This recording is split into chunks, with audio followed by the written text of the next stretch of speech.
गोल का इम्पोर्टेंस हमें पता चला। इतनी पढ़ाई के बावजूद मेरे पिताजी किसान थे, माता हाउसवाइफ थी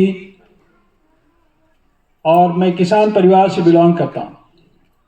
महाराष्ट्र के अंदर लातूर, और वैसा तो वहाँ इरिगेशन बहुत कम होता है और इसलिए पढ़ाई के लिए पर बहुत ध्यान दिया जाता है। तो वैसा मेरे पिताजी ने यह समझाया था। मुझे 4 बड़े भाई हैं, एक बड़ी सिस्टर हैं। और दोस्तों, ये स्टोरी अगर आपसे रिलेट कर पाएंगे और आप हमारी स्टोरी से बहुत कुछ सीख पाएंगे।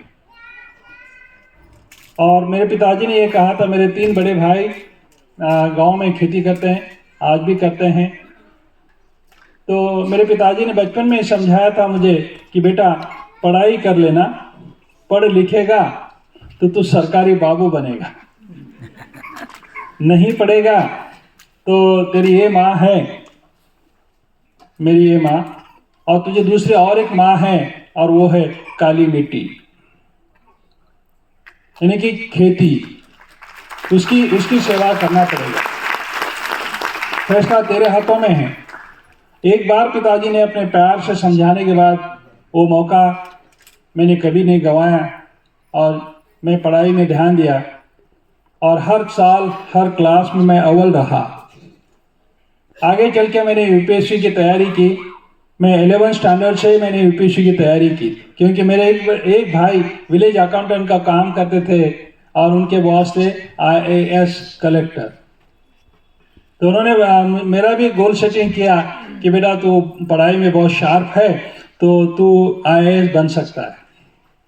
और 11th स्टैंडर्ड से मैंने तैयारी की और तैयारी करने के बाद मैं फर्स्ट अटेम्प्ट में यूपीएससी पास हुआ। जैसे ही ग्रेजुएशन किया, फर्स्ट अटेम्प्ट में,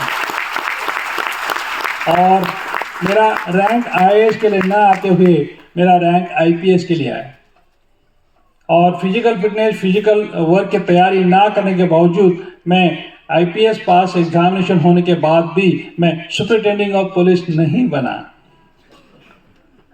उस वक्त मुझे बहुत बुरा लगा, लेकिन आज काश दुनिया में अगर सबसे ज्यादा खुशियां अगर कहाँ है तो यहाँ पे है।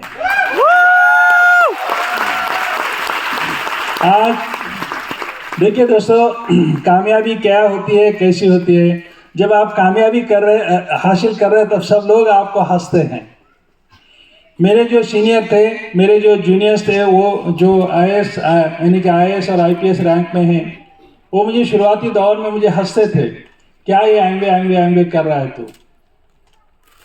क्योंकि मेरा बैकग्राउंड मुझे एक स्टैंपिंग लग चुका था। उसके आगे मैं कंटिन्यू करूंगा। उसके आगे मैंने क्या किया, फिर मैंने एजुकेशन में ब्रेक नहीं आना चाहिए, इसलिए मैंने एजुकेशन कंटिन्यू किया। मैं मराठवाड़ा यूनिवर्सिटी औरंगाबाद से एमएससी फिजिक्स रहा। फिर मुझे इलेक्ट्रॉनिक्स में इंटरेस्ट था तो मैं पूना यूनिवर्सिटी से मैंने MSc इलेक्ट्रॉनिक साइंस किया। फिर आगे मैंने Symbiosis institute of computer studies से मैंने MSc कंप्यूटर साइंस किया। उसके आगे मैंने MPhil इलेक्ट्रॉनिक्स पूना यूनिवर्सिटी से गोल्ड मेडल हासिल किया। उसके आगे मैंने PhD fibre optics and laser technology में वहाँ तक की पढ़ाई किया। उसके आगे मैंने GRE और TOEFL 1991 बैच मैंने GRE और TOEFL क्लियर किया US जाने के लिए। और ध्यान से सुनिए, अब आइए यहाँ बिजनेस के ट्रैक पे।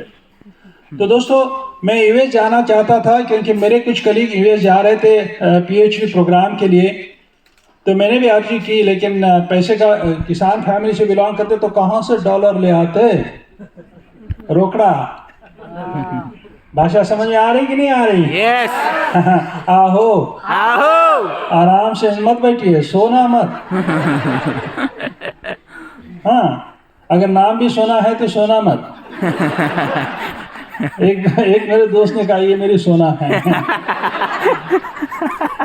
हाँ, तो ये बात है। फिर मैंने यूएस का प्लान किया, GRE TOEFL क्लियर किया। US naval research laboratory Washington DC में मेरा रिसर्च टॉपिक मैच हो गया। मेरा अमेरिकन यूनिवर्सिटीज में नहीं हुआ। गॉड का प्लान कैसे कैसे होता है, देखते जाइए। आगे देखते रहिए, होता क्या है। मजा आएगा। हाँ, मजा आना चाहिए कि नहीं चाहिए? यस। जिंदगी में मजा करते करते आगे कामयाबी हासिल करना चाहिए कि नहीं करना चाहिए? यस। कितने लोग खुश हैं फिर आप? ना बात। ये हुई ना बात, राइट? आहो। तो आगे फिर मेरा हुआ क्या, कैसे हुआ, कैसी कैसी रफ्तार है, कैसी जिंदगी है, कैसी जिंदगी में कैसे दौर आते हैं और उस दौर को कैसे आप हैंडल करते हो, मायना रखता है, राइट?